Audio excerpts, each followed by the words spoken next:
So what we got here for today is 2019 Street Glide that's got a really low clutch lever. There's nobody home until about there, and it engages really tight to the grip. You barely let it out and you're grabbing already.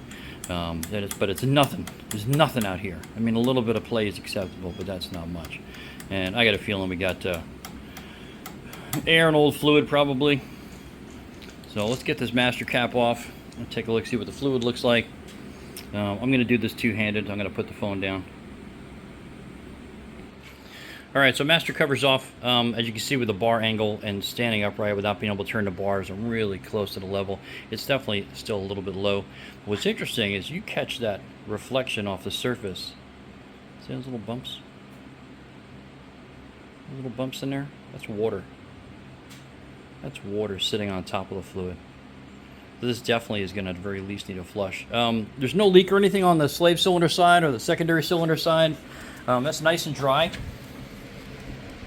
There isn't a drop on this thing. I'm going to have to pull the heat shield off, see if I can get that trans cover off. If not, then the exhaust is going to have to come off of this side. But that's my next step. I'm going to put the master cover back on for now because I can't really do anything with it up on the lift. I'm going to have to take it down off the lift and crank the bars over to that side, see if I can get this level a little bit more level so I'm not exposing the port right there and a plastic cap. And if you work the lever a little bit, you can see it. So I'm already at the point where it's going to pull some air, and I think that's exactly what's happened here. Is the fluid level has sucked in some water, it's absorbed some water, and the fluid level is just so that we just took in a hair of air in there. So this is going to get flushed out and refilled, and I'll touch base.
All right.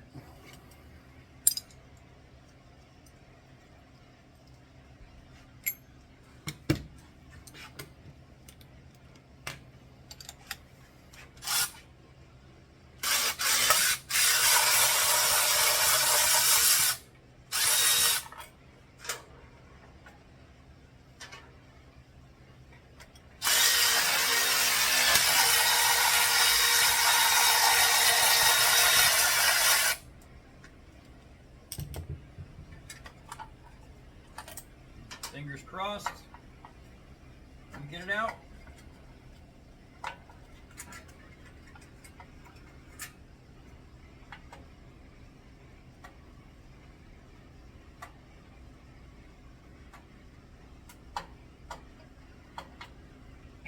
Nope. All right, pipe's got to come off. Floorboard's got to come off. That's a 5/16 hex there and one under there under both supports.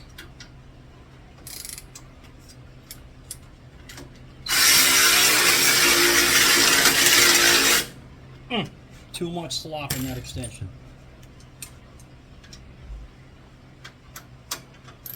only problem with those little electric ratchets, they work great, but if you have a sloppy extension, there's too much free play in the connection between the ratchet and the socket. It just cycles back and forth and buzzes.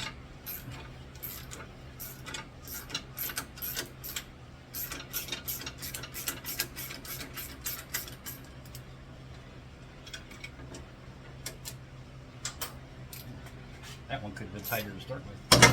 And then this one here. You see the floorboard swing down out of the way. That should have been tight enough, easily tight enough to hold the floorboard up.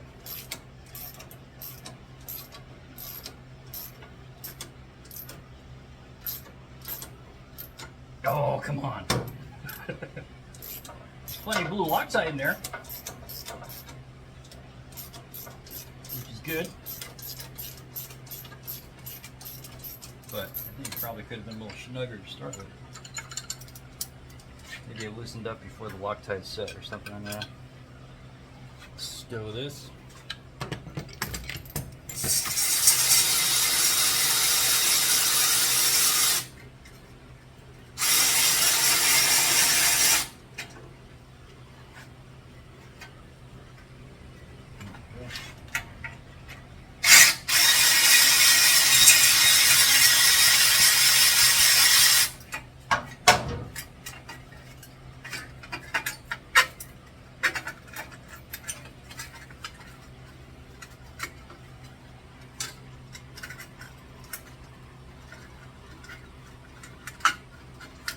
Sneaky, sneaky, no scratchy.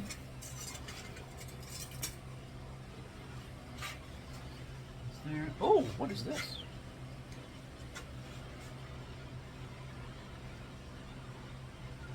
I wonder if this is why the trans fluid is getting cooked. I mean, the clutch fluid is getting cooked. Look at that.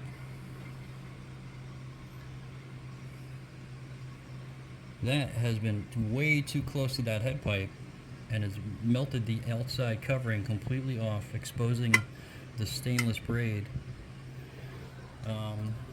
which is really, you know, it's an aesthetic concern, but these clutch lines and brake lines are a Teflon line. They have a plastic liner that the fluid flows through inside. And my concern is that the heat has cooked that Teflon liner.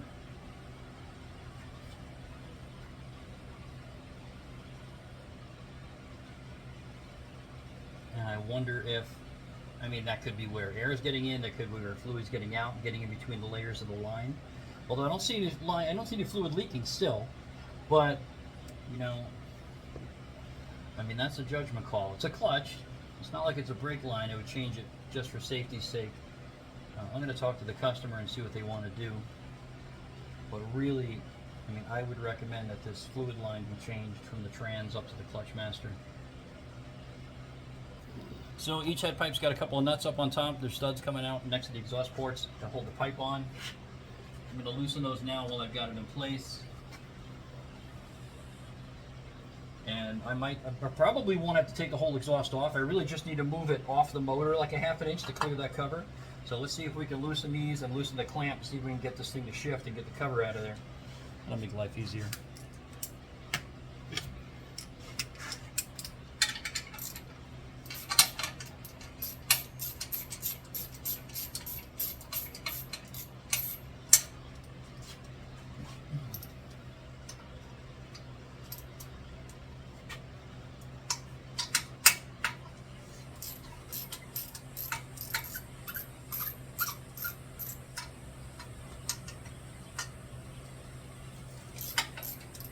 These are nice. Nobody gorilla cranked these down. That felt about right.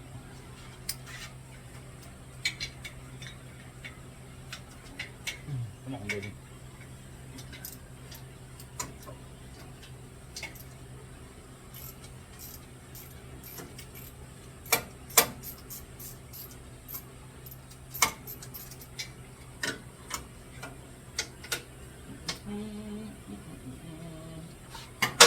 Depending on the bike, a lot of times you can't get to that inner bolt, that inner nut, because the frame rail's in the way, and I don't want to take a chance on scratching anything, so we'll sneak in.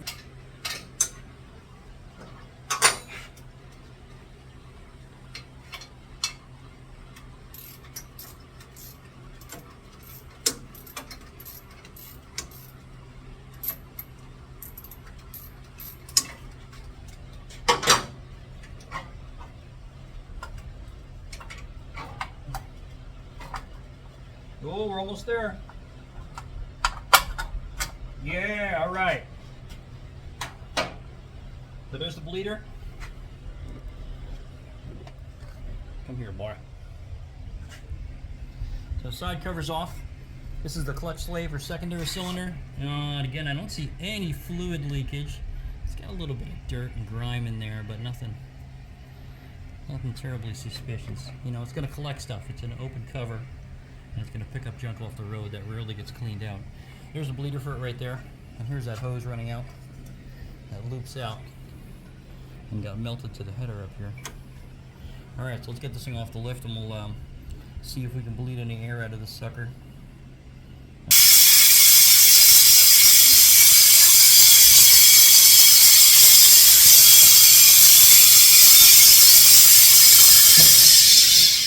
That's obnoxious. As obnoxious as I am.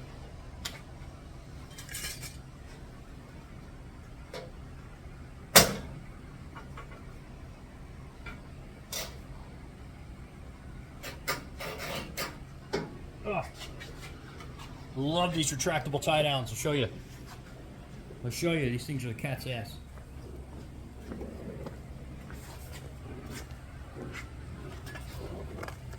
Good view.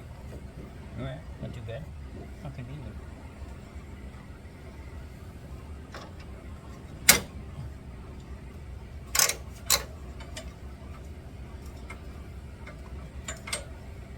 Pushing the red button.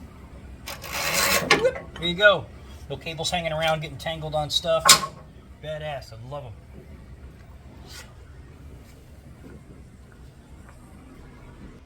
So we got it off the lift, got it leveled out. I had to stack up some plates to try and get it as upright as I can to level this angle out. And you can see it's almost flat now. Another thing I noticed was that the clutch lever was really high. It had rotated this way. I don't know if that was, you know, maybe from trying to pull on a clutch so hard to disengage it, it actually turned, somebody turned the whole lever, or whether it had been adjusted that way, but it actually rotated the angle. It changed the angle of this master, so it made it really hard to get this vent covered up, to get the port covered without it overflowing out the side. And we've got a much better angle now than we did on the lift. Obviously there's plenty of clearance and I'm fully covered. And also the line is kicked out to the side here, which is taking up a little bit of that, adding a little more tension to that clutch line. That should go straight down. It should be, zip tie down here is not bad. I prefer to see it up there by the joint. But let's go, let's crack that bleeder open and see what we get out of the other side. So we're all set. Put a line wrench on there because those suckers like to strip. Nice and soft metal, so line wrenches I think work best, or a box end of the wrench. And then this is part of a vacuum pump gauge. I'm going to see if it'll gravity bleed some. It's a really there's really small orifices. They don't tend to want to gravity bleed really well, but let's see what we get out. And I like the clear hose, of course, so you can see what the heck's going on. See how much air you're getting.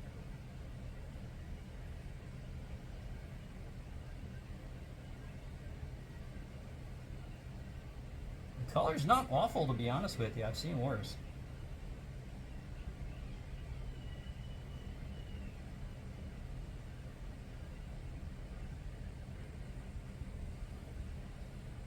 I'm going to double check the master up top. You always want to make sure that port stays covered in the master cylinder. If you let enough fluid out that exposes the port, you're just going to admit air and you're back to square one again. So I'm going to check that and make sure I've topped off with fresh .4 brake fluid. Use only fresh bottles of brake fluid. If you have a bottle that's been open longer than a month, even if it's covered, just throw it out. Brake fluid's not expensive. It's hygroscopic. It'll attract moisture and absorb it just sitting there. If you open a bottle up and you leave it open for a day, throw it away, especially in Florida with the humidity we have here. I'm going to check the master level.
Still alive? Yeah. All right, so I think we're definitely getting air out of the system now. The lever's starting to come back up. There's not much down further in the line, but what I'm getting here is that a lot of these want, the air bubbles stick to the side of the hose. They don't want to travel unless you force them through. You see those bubbles popping up. So they're starting to rise up through the fluid. And a lot of times, what I find works well is pull a lever in and let it snap out. And I think the fluid shock, or the fluid moving in the tube real fast, helps the bubbles move up to the top. Now you can see those bubbles I'm getting out of it. There's nowhere for that air to get in, unless theoretically that hose is melted through on the inside. But I'm starting to get bite pretty early now. I think it's definitely, the travel is definitely changing on the lever. So I think ultimately what we have is air in it.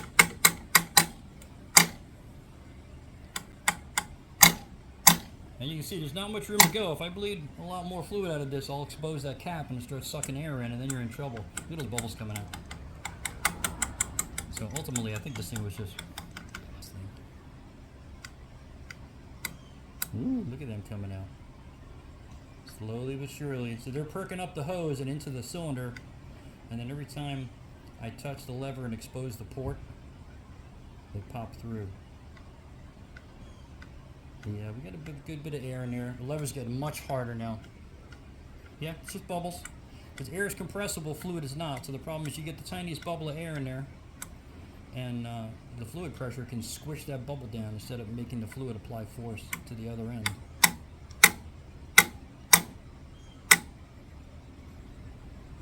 Yeah, it's almost pumping them out. Look at that.